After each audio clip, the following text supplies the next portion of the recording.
Assalomu alaykum. Xorazm 24 informatsion dasturining navbatdagi soni efirda. Davlatimiz rahbarining tegishli qaroriga asosan turli tarmoqlarda uzoq yillar fidoyi mehnat qilgan bir guruh keksa avlod vakillari mehnat faxriysi ko'krak nishoni bilan taqdirlangan edi. Viloyat hokimligida bo'lib o'tgan tadbirda ana shu yuksak e'tirofga sazovor bo'lgan xorazmlik nuroniylarga ko'krak nishonlari tantanali ravishda topshirildi. Inson umrini oqar daryoga o'xshatishadi.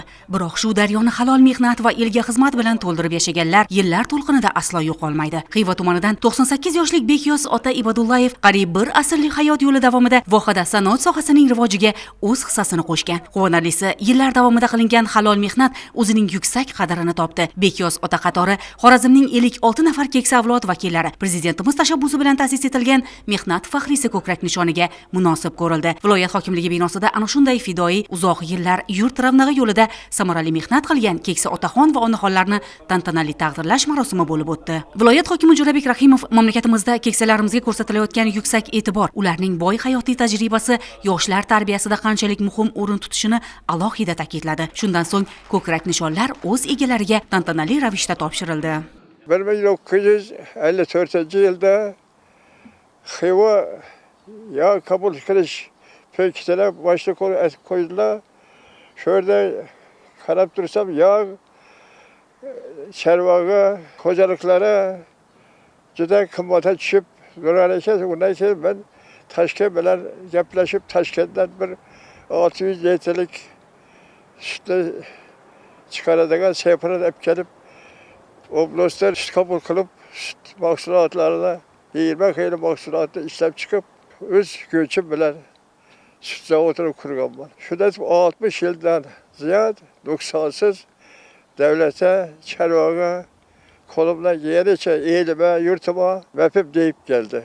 Biz de şu kökelek nişanı bilen mükafatlanıp Prezidentimizden millette armağan. Mehnat faxriysi ko'krak nishoni ayni vaqtda nafaqa yoshidagi turli soha va kasblarda halol, sidqidildan mehnat qilgan, farzandlari, yoshlarni ona vatanga muhabbat ruhida tarbiyalab kelgan, el yurt ichida hurmat qozongan nuroniylarni munosib taqdirlash maqsadida ta'sis qilingan. Davlatimizning bu e'tirofi taqdirlanganlarda faxr hissini uyg'otdi. Mehnat faoliyatim davomida hokimliklarda ishlaganman. Keyinchalik mana shu gaz sohasida rahbarlik qilganman qariyb 7,5 yil. Mana men shu bugungi kunlarga yetib kelganimga 70 yoshdan oshib, mana shu mehnat faxriysi degan ko'krak nishonni olishim menga bir katta g'urur, katta bir hayajon, shunaqangi narsa menga taqdim qildiki, men hurmatli yurtboshimizga katta rahmatlar aytaman. Chunki bu keksalarni ulug'lash, keksalarni ko'kragiga bunaqa nishonlarni taqish hamma joyda ham, hamma davlatlarda ham bo'lavermaydi. Faqat O'zbekistonimizga ko'z tegmasin. Hurmatli yurtboshimiz Namangan viloyatida mana shu nuroniylarga atalgan binoni ochilishida aytgan so'zlarida mana shu biz keksalarni, mana shu mehnat faxriylarini e'zozlagan har bitta rahbar, har bitta xodim, har bitta yo'l boshchisi uning mana shu e'zozlanganicha mana hurmatga sazovor bo'ladi. Katta rahmatlar aytaman. 40 yillik mehnatimni inobatga olib, mana bu kunda ajoyib bir ko'krak nishoni bilan bizni tabrikladi. Men katta rahmat aytaman. 40 yil transport faoliyatida ishlab, mana hozirgi vaqtda nafaqadaman. Temon gidrosuroy qurilishi suv omborida ishlaganman. Shogirdlarim ham ko'p, hammasi xursand. Yurtimiz tinch bo'lsin, mana shunday faxrlari nishon olish hammaga nasib qilaversin.